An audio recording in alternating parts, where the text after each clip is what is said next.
Hello friends! Sasamahan nyo kami ngayon sa amin for today's video. So, tara! Samahan nyo naman kami sa aming gala for today's video. So, first things first, puntahan natin yung lugar kung saan gaganapin yung Filipino Festival Ati-Atihan. Ito ay simbolo ng iba't ibang festival sa atin sa Pilipinas. Ginawa nila itong event na ito para sa ating dito sa abroad. Kasi kahit nasa abroad tayo, makapag-celebrate tayo ng mga festival sa atin, yung maranasan natin may mga kainan sa labas, yung parang feel at home lang ba kahit nasa abroad ka. So, kaya nga ang daming pagkain sa paligid. Sabi ng asawa ko, "Are you hungry now?"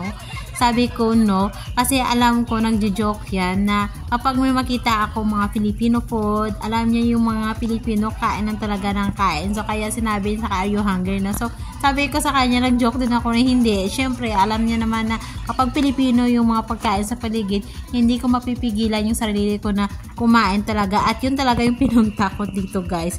At siyempre, second na yun din na susuportahan namin yung aming kaibigan dito na magpo-perform mamaya. At kung hindi mo lang malaman na nasa abroad ka, guys, parang mafe-feel mo talaga na sa Pilipinas ka at sa inyong lugar talaga.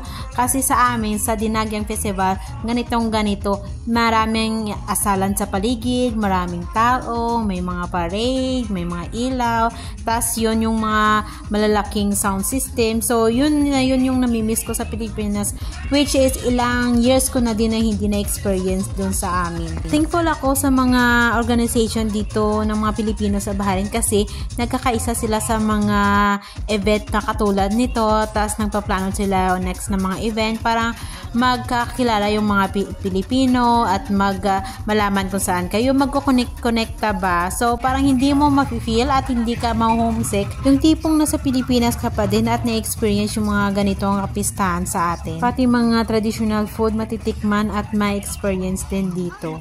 At syempre guys, sa kapistahan, hindi din mawawala yung mga performance ng ating mga Pilipino. At para maparanas sa ibang bansa yung mga galing ng mga Pinoy.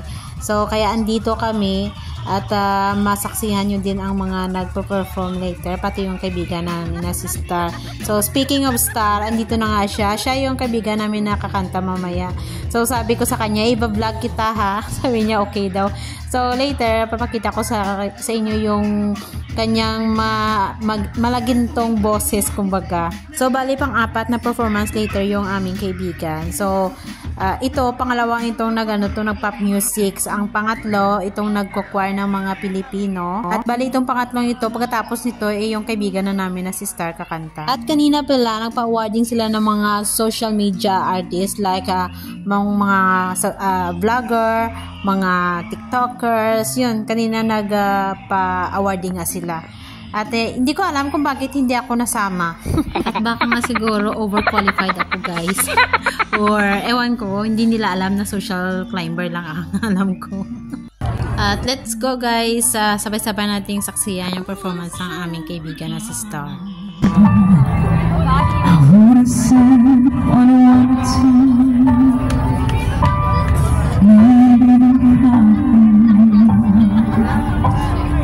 If it would be the last time, I wanna break my heart. Don't wanna start on fire. Don't wanna know nothing else. I need one of those moments. Don't wanna get my heart wet.